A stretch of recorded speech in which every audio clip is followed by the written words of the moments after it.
जे इंग्रजांचे टॉपचे इंजिनियर सुद्धा करू शकले नव्हते ते बोर घाटातल्या एका शिंगरोबा नावाच्या धनगरांनी आरामात करून दाखवलं। तर हा किस्सा आहे 1853चा, ज्यावेळी इंग्रज आपल्या भारत देशावर राज्य करत होते आणि त्या काळामध्ये इंग्रजांना मुंबईवरून पुण्यापर्यंत जाण्यासाठी तब्बल 18 तास लागत होते। त्यामुळे इंग्रजांना त्यांचा व्यापार अतिशय वेगाने करण्यासाठी त्या दरम्यान इंग्रजांना मुंबईवरून पुण्यापर्यंत रेल्वे मार्ग जाईल असा एक सोपा रेल्वे मार्ग शोधून काढायचा होता। कारण 1853च्या 28 वर्ष अगोदर इंग्लंड मध्ये ट्रेन चालू होती, त्यामुळे इंग्रजांना सुद्धा आपल्या भारतामध्ये व्यापार करण्यासाठी मुंबईवरून पुण्यापर्यंत असा एक रेल्वे मार्ग न्यायचा होता। आता खंडाळाच्या घाटातला हाच एकमेव दळणावळणाचा अवघड रस्ता असल्यामुळे त्यातून रेल्वे मार्ग काढण्यासाठी इंग्रजांनी परदेशातून टॉपचे इंजिनियर्स बोलून घेतले, परंतु आपल्या महाराष्ट्रातल्या सह्याद्रीच्या दऱ्याखोऱ्यांमधून रेल्वेसाठी मार्ग काढणं हे त्यांनाही शक्य झालं नाही।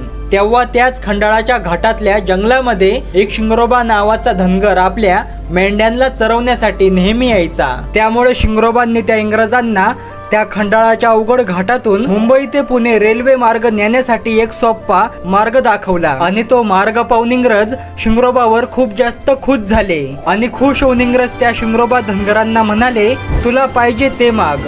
परंतु त्या दरम्यान शिंगरोबांनी जे इंग्रजांकडून मागितलं आणि जे शिंगरोबांना इंग्रजांनी दिलं ते तुम्ही या व्हिडिओच्या कमेंट मध्ये वाचलं तर तुम्हाला धक्का बसल्याशिवाय राहणार नाही।